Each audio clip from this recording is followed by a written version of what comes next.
नमस्कार। आज की हमारी कहानी है खूनी घर। प्रस्तुत है इसकी पहली कड़ी। ये कहानी है वरुण और प्रिया की, जो पति पत्नी थे और अभी हाल ही में रुड़की में शिफ्ट हुए थे। कुछ दिन पहले ही तो वरुण का ट्रांसफ़र हुआ था। एक अच्छी सैलरी और अच्छे पोस्ट ने उसे आकर्षित किया तो वो इस अनजान शहर रुड़की में आ गया। दोनों पति पत्नी यहाँ एक सस्ता सा घर ढूंढ रहे थे। उन्हें एक घर बहुत पसंद आया और अच्छी बात ये थी कि ये घर उन्हें आधे दामों में मिल रहा था। इतना खूबसूरत घर आधे दामों में देख वरुण ने झट से वो घर खरीद लिया। मगर वो दोनों इस बात से बिल्कुल अनजान थे कि ये घर खरीद कर उन्होंने एक बहुत बड़ी गलती कर ली है। संडे के दिन सामान रखते हुए लगभग उन्हें रात हो गई। थके हारे वो दोनों 10 बजे तक सो गए। प्रिया, जल्दी नाश्ता रेडी कर दो, मुझे ऑफिस जाना है, वरुण ने उठते ही प्रिया से कहा। प्लीज आज आप छुट्टी कर लें, इतना सारा काम मैं अकेले कैसे कर पाऊंगी, प्रिया ने कहा।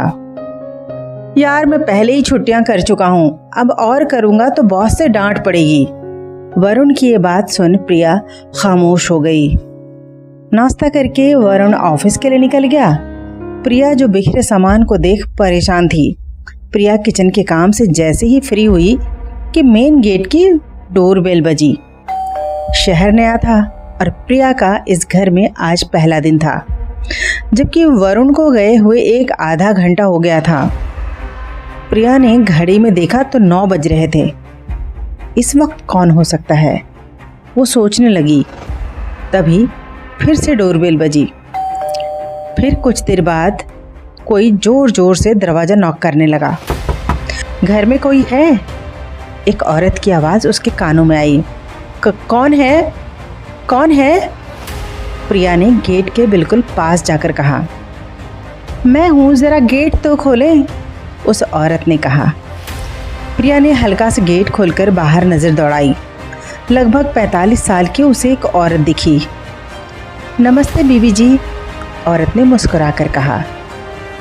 प्रिया थोड़ा खीज में आकर बोली, तुम लोगों को कोई और काम नहीं होता क्या, जो सुबह सुबह चंदा मांगने आ जाते हो?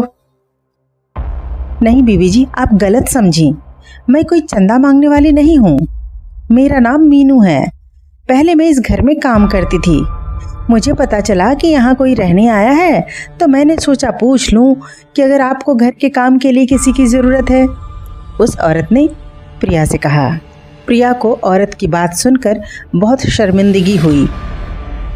देखो चाची, वैसे तो घर में हम 2 ही हैं, मैं और मेरे पति, मुझे तो किसी की ज़रूरत है नहीं। ये सुनकर वो औरत मायूस होकर जाने लगी।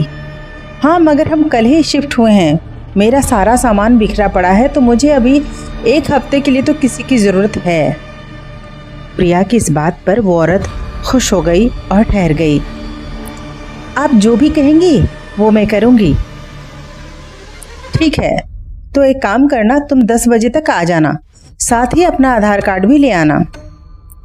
ये सुनकर उस औरत ने हाँ में सर हिलाया और फिर वो चली गई। 10 बजे वो प्रिया के घर आई।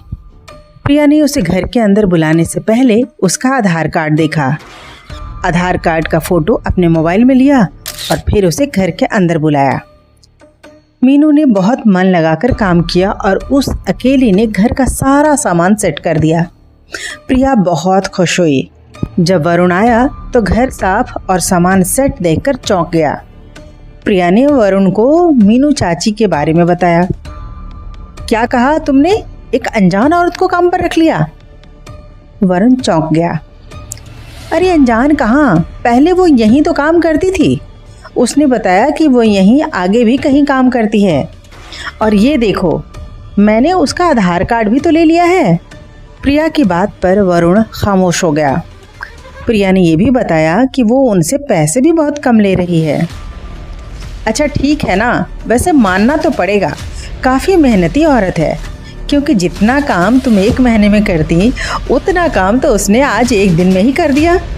ये कहकर वरुण ने एक ठहाका लगाया तो प्रिया भी हंस दी। उन दोनों की हंसी पूरे घर में गूंज रही थी, मगर इस घर में ये उनकी आखिरी हंसी थी। रात को अचानक कुत्ते के भौंकने की आवाज से प्रिया की आंख खुल गई। उसे लगा जैसे कोई कुत्ता उनके गार्डन में हो। सर्दियों की रातें थीं।